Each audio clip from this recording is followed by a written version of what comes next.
Olá pessoal, eu sou o Leandro Manso, professor da Universidade Federal de Juiz de Fora.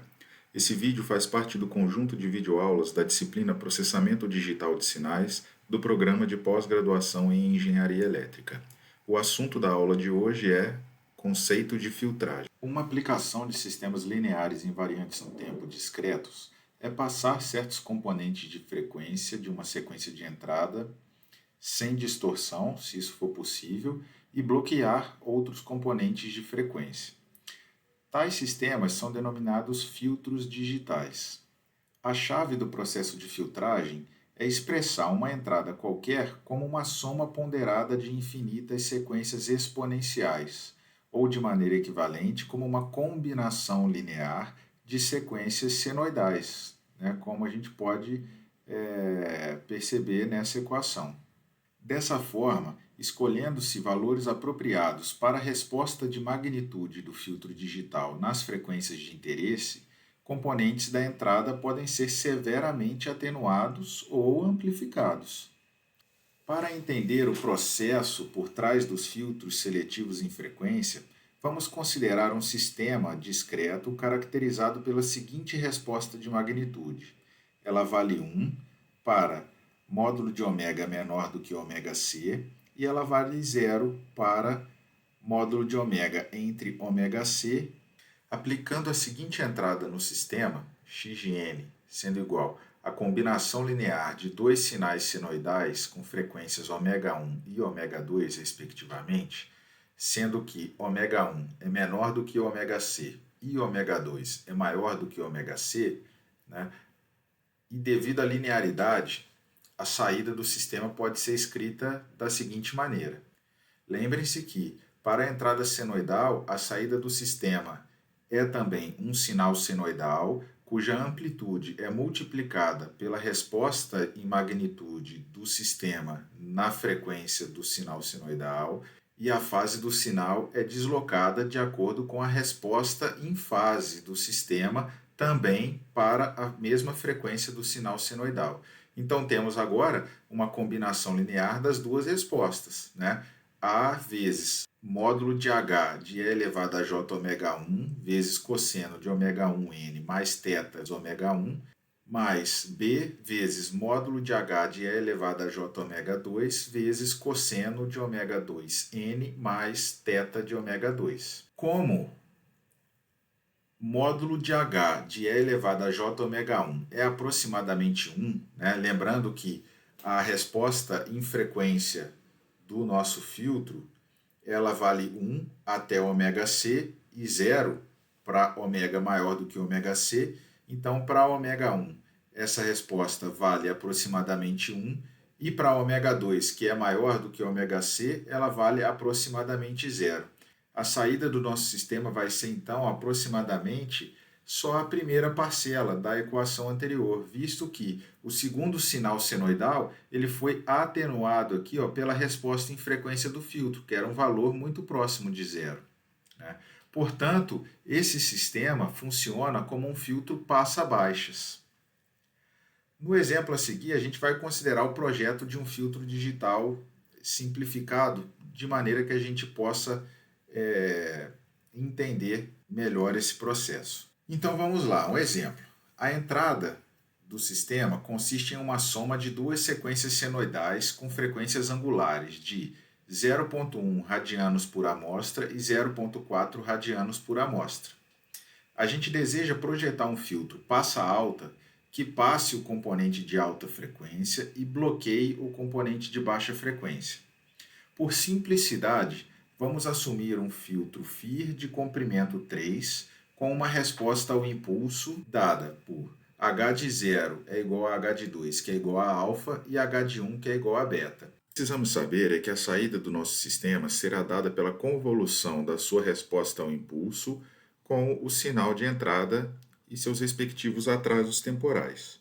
Vamos analisar com mais cuidado o passo a passo para a obtenção dos valores alfa e beta. Então, pessoal, a nossa sequência resposta ao impulso, H de n, é formada por alfa, beta, alfa.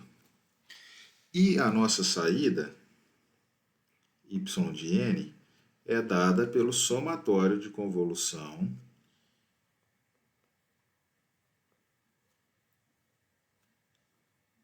da resposta ao impulso desse filtro vezes a entrada.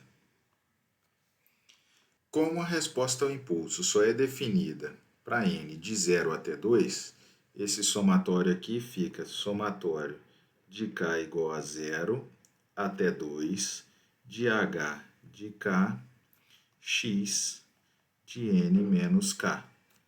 Escrevendo então todos os termos desse somatório, temos y de n é igual a alfa vezes x de n mais beta vezes x de n menos 1 mais alfa vezes x de n menos 2.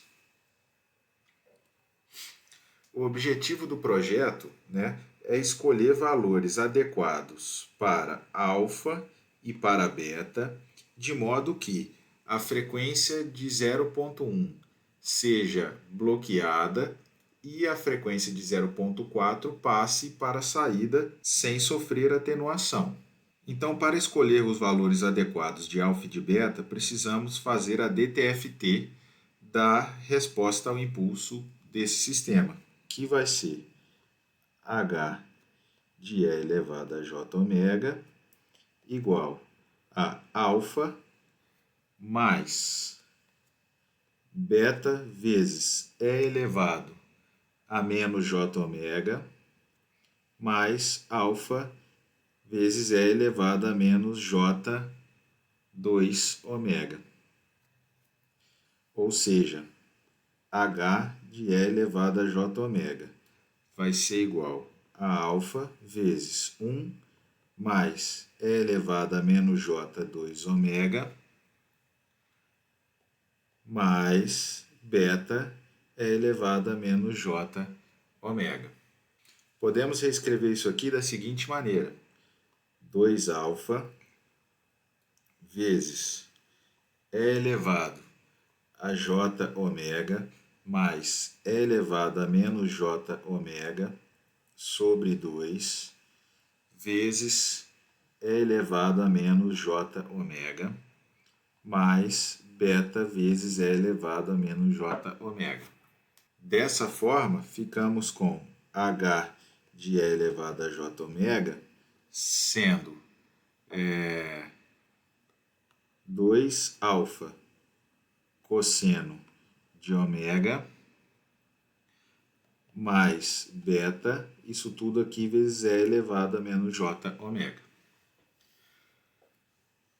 Nosso objetivo, então, é escolher o alfa e o beta de acordo com o módulo da resposta em frequência desse sistema. Então, vamos calcular o módulo de H de E elevado a J ômega, que nesse caso aqui vai ser simplesmente essa parcela, visto que o módulo de E elevado a menos J ômega é igual a 1.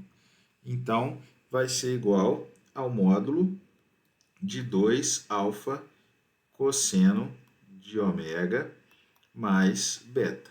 E a fase, a gente não está muito preocupado com a fase, mas a fase de ômega seria igual a menos ômega.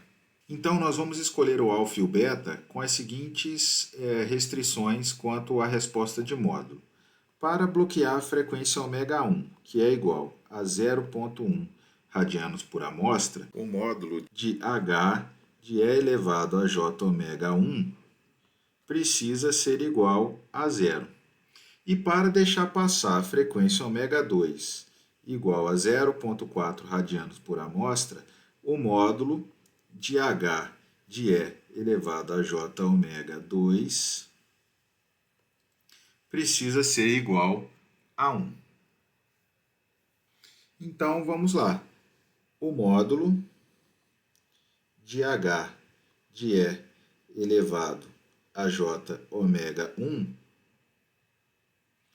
vai ser igual a 2 alfa cosseno de ômega 1, que é 0,1, mais beta. Isso aqui tem que ser igual a 0.